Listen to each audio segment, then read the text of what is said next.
America డల్లాస్లో BRS రజతోత్సవ వేడుకలు ఘనంగా జరుగుతున్నాయి. బీఆర్ఎస్ గ్లోబల్ ఎన్ఆర్ఐ విభాగం ఆధ్వర్యంలో జరిగిన వేడుకల్లో పార్టీ వర్కింగ్ ప్రెసిడెంట్ కేటీఆర్ పాల్గొన్నారు. ప్రస్తుతం కేటీఆర్ మాట్లాడుతున్నారు. లైవ్ ద్వారా చూద్దాం. Quest for excellence is incessant. శతాబ్ద కాలంలో జరిగే మార్పులు గతంలో ఇప్పుడు దశాబ్ద కాలంలోనే జరిగిపోతున్నాయి. ఎన్నో మార్పులు ఏడాదిలోనే జరిగిపోతా ఉన్నాయి. చాలామంది మీరు డెవాప్స్ జాబ్స్ పోతాయి, ప్రోగ్రామింగ్ జాబ్స్ పోతాయి ఏఐ రెవల్యూషన్ వల్ల అనే ఆందోళన కూడా మీలో ఉన్నది.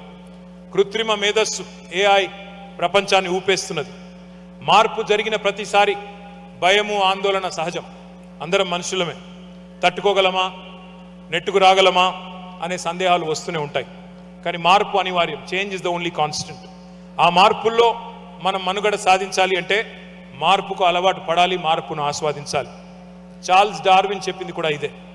It is not the strongest of the species that survive, not the most intelligent that survives, it is the one that is most adaptable to change. ఎవరైతే మార్పును ఆస్వాదిస్తారో, మార్పును స్వీకరిస్తారో, మార్పును స్వాగతిస్తారో వారు మాత్రమే సర్వైవ్ అవుతారు. మనకు తెలివి ఎక్కువ ఉందా లేక మనకు ఎక్కువ సంపద ఉందా అన్నది కాదు, ఎవరైతే జరుగుతున్న మార్పును, సామాజిక మార్పును స్వాగతిస్తారు అని. The only way to survive in today's world is to constantly skill, up skill and reskill. మనం స్టాగ్నేట్ అయిపోతే అవకాశాలు ఉండవు. ముఖ్యంగా అమెరికాలో మీకు తెలుసు, నాకంటే బాగా మీకు తెలుసు. నేను పరిశ్రమను వదిలిపెట్టి 20 ఏళ్ళు దాటిపోయింది, నాకంటే బాగా మీకు తెలుసు ప్రస్తుతం ఉన్న పరిస్థితులు. కానీ మీకు ఎదురయ్యే ప్రతి సవాల్ని, ప్రతి సాంకేతిక సవాల్ని కూడా మీరు స్వీకరించి సమర్థతను నిరూపించుకుంటారని నాకు తెలుసు. దానికి మీకు తెలంగాణ కథ, తెలంగాణ విజయగాథ మీకు స్ఫూర్తినిస్తుంది. కేసీఆర్ గారి 14 ఏళ్ల పోరాటం కూడా మీకు స్ఫూర్తినిస్తుందని చెప్పి కూడా నేను నమ్ముతా ఉన్నాను. తెలంగాణ ముద్దుబిడ్డ, మాజీ ప్రధానమంత్రి, తెలుగు బిడ్డ, తెలుగు టీవీ పివి నరసింహారావు గారు ఒక మార్పును ఆహ్వానించి భారతదేశం దిశా దశను మార్చేసినారు. సంస్కరణలకు ఆద్యుడై ప్రపంచీకరణకు తలుపులు తెరిచి భారతదేశ ఆలోచన సరళిని కూడా మార్చేసిండు. మన భారతీయులు, మన తెలుగువారు ఈరోజు గ్లోబల్ కంపెనీలకు సారథులై గొప్పగా రాణిస్తూ ఉన్నారు.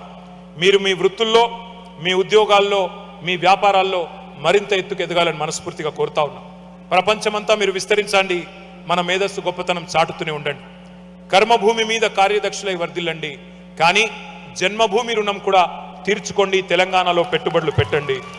బీఆర్ఎస్ పార్టీ మీకు ఎప్పుడూ అండగా ఉంటుంది. ఖచ్చితంగా విదేశాల్లో ఉన్న ప్రవాస తెలంగాణీయుల సంక్షేమం గురించి కృషి చేస్తూనే ఉంటుంది. తెలంగాణ నుంచి టెక్సస్ దాకా, హైదరాబాద్ నుంచి హ్యూస్టన్ దాకా, ఒక్క మాటలో చెప్పాలి అంటే సిరిసిల్ల నుంచి సిలికాన్ వ్యాలీ దాకా మనందరి గుండె చప్పుడు ఒకటే, జై తెలంగాణ. రాష్ట్రంలో ఉంటే మనమంతా తెలంగాణ వాళ్ళం.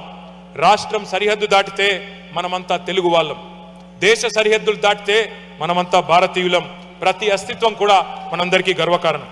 ఈ సందర్భంగా దేశ రక్షణ కోసం కూడా మన పహల్గాంలో జరిగిన దుర్మార్గమైన ఘటన తర్వాత మన దేశాన్ని కంటికి రెప్పలాగా కాపాడుతున్న మన సైనికులందరికీ ఒక్కసారి గట్టిగా చప్పట్లతో మనందరం కూడా అభినందనలు చెబుదాం.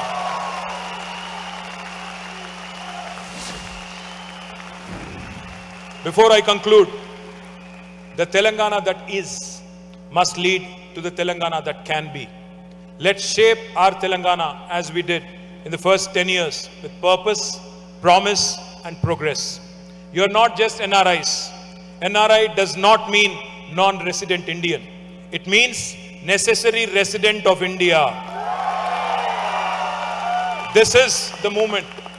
This is the moment for all of you to rekindle the Telangana dream together with us.